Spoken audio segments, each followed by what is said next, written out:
Uy ishi yaxshimi, obdan turibsizmi? Yaxshi. O'zingizning tijoratlar qanday? Rahmat, bizning ishlar yaxshi. Rahmat. Ha, uy ziynat ishlaringiz bitib qolganda? Asos jihatdan bitib qoldi. Yaxshi.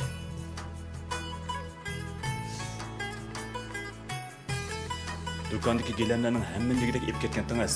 Yana bu yerda yuribsiz-ku. Gilamdan bir ham hasil chiqmaganda? Bu ziynat gilamlar nimasi yo'qligini hammamiz bilamiz-ku.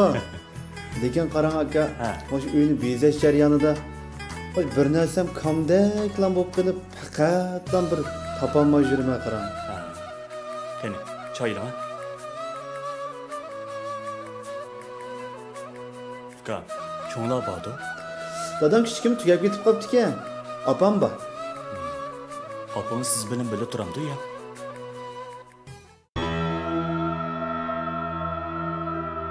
Opangiz siz bilan birga turamdi ya. Yasidaq uyingizning eng ko'rkam bezigi yanil ota-onangiz. Zinnat gilamchiligi.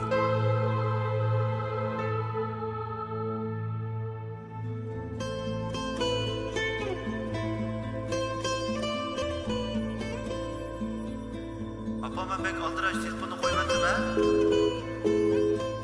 Apam men aldirash, il telefon qilay-a. Undas qo'yibdim, juma qarmay tamoqni yeyavagin.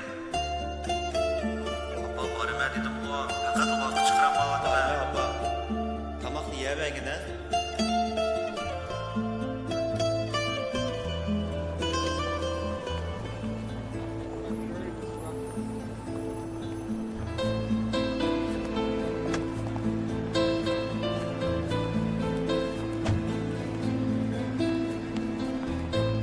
Nim bo'ldi sizga? Hech nim bo'lmadi. Nim past kuchib chiqib o'zgarib qoldingiz? O'zgarganim to'g'ri o'xshaydi-ku meni. Nim bo'ldi nimiga? Bab ishimni ag'ritmadi, apamni ahvolimiz dedik-mi, ahvolimiz. Nim ish qilib qo'yib qoldingiz?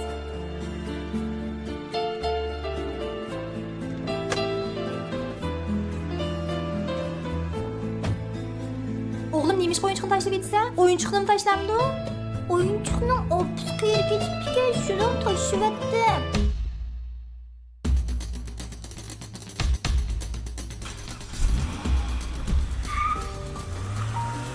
Qadrli radio anglag'uvchilar, amsi tuvanda Anvar hokimning onalarimiz sharafiga beg'ishlangan ammo temisidagi naqsini so'zladi bo'ldi. Yaxshi ma'lumotlar.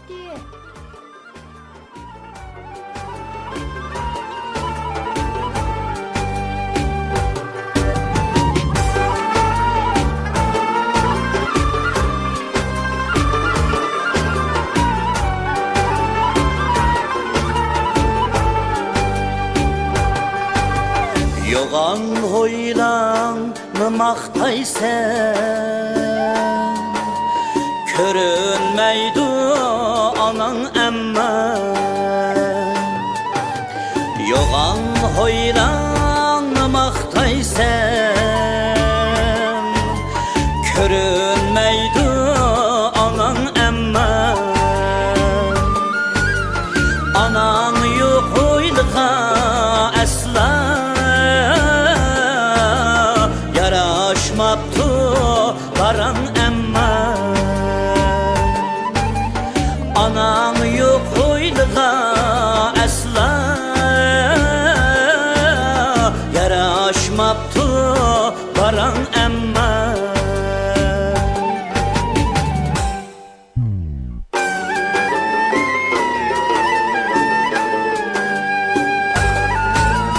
Anan yok oyladın hoşken, hecep gönlü ayalının. Anan yok oyladın hoşken, hecep gönlü ayalının. Momam dep şığlısa undin, tayak yeptu balan emme. Momam dep şığlısa undin, tayak yeptu balan emme.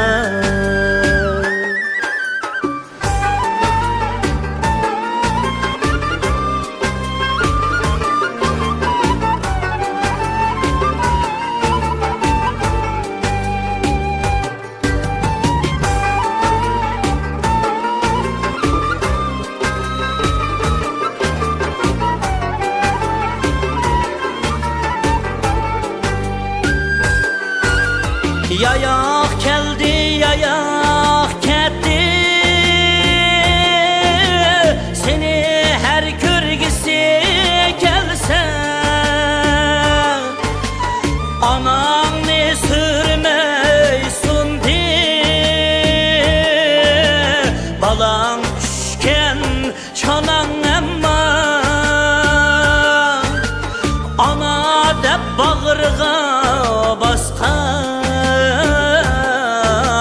kişi bizde çalan emma. Ananga vermigen sütten emes razı kalan emma. Emes razı kalan emma.